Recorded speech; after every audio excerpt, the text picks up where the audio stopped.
kind of barbecued chip. We may no longer be in a Cold War with Russia, but we are quickly moving toward what may be a cyber war with China.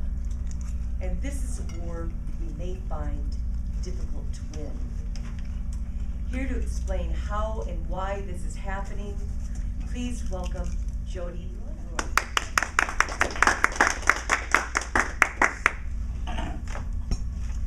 America is in dire threat right now, and it is not a threat that comes to us from terrorists. This new threat is a potential cyber attack. How and why is this happening? Well, believe it or not, this was actually created by Homeland Security.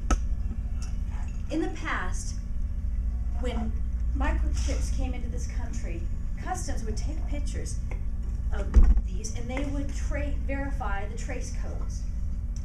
What happened was in 2008, Homeland Security decided to stop this procedure.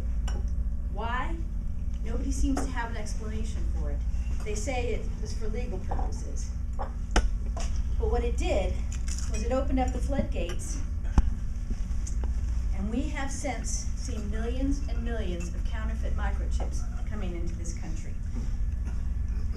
Finally, last year, Congress got involved, and they created a committee. What this committee found was quite scary. That in 2010 alone, 2 million mislabeled microchips were purchased by the US. Mislabeled meaning counterfeit. What is really scary is that they found that a majority of these went into our military assets. When the committee researched this further, they found these chips in military planes, helicopters, drones, and the scariest thing of all, the FA-18. They also discovered them in the guidance systems of these missiles, these weapons these planes carry. The U.S. Department of Justice sent out a press release warning companies that these devices could have malicious codes built in and backdoor programs. They can be designed to disable electrical systems, computer systems, communication systems, and spread a variety of viruses. Some believe that this is how Iran was able to land a CIA drone. At first, our government denied it, but then they posted this picture, and they even told us how they did it. They said how they were able to do it was they disabled the communication system of the drone by jamming it with massive frequencies. This put the drone in an autopilot. When in autopilot, the drones are programmed to fly back home, and in this case, it was to fly to Afghanistan. What the Iranian scientists did at that point in time was they fed this bird false GPS signals. In doing so, the drone believed that it was flying over Afghanistan and not over Iran, and it simply landed itself. When experts asked if this was possible, they said absolutely yes, and our government could no longer deny it. When this committee responsible for this wanted to go over to China to check this out and to look into these microchips that were coming in, the Chinese government refused to allow them visas to enter into the country.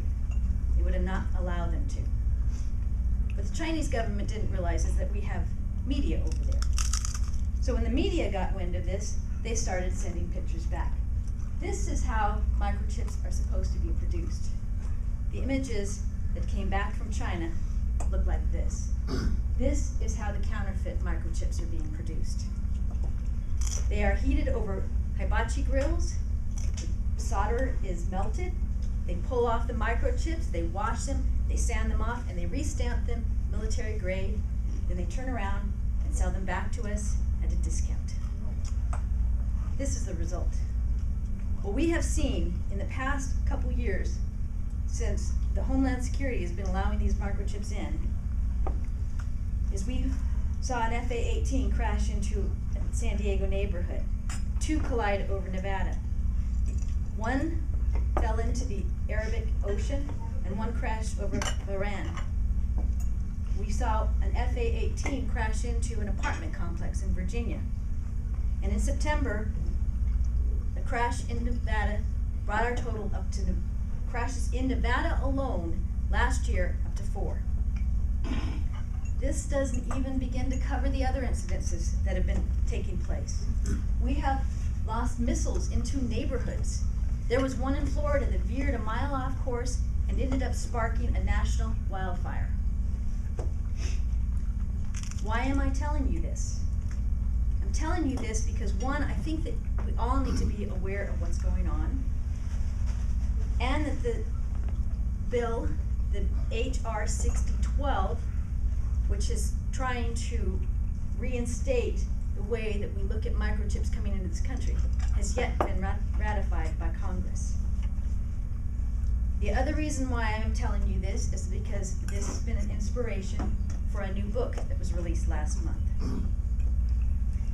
It is the backdrop of a story, a fictional story about a woman named April Close, whose bosses thought she was paranoid when she began to discover bad chips in the circuit boards that her company was supplying to the military. She was accused of altering the test results. And then when things went bad to worse, when her boss ended up missing, and she became the prime suspect. This was released last month. The book is called Close Call. It is by a new author. It is available at Amazon and at Barnes & Noble, and I would appreciate it if you would check it out. I also have a copy here if anybody would like to see it. Madam Toast.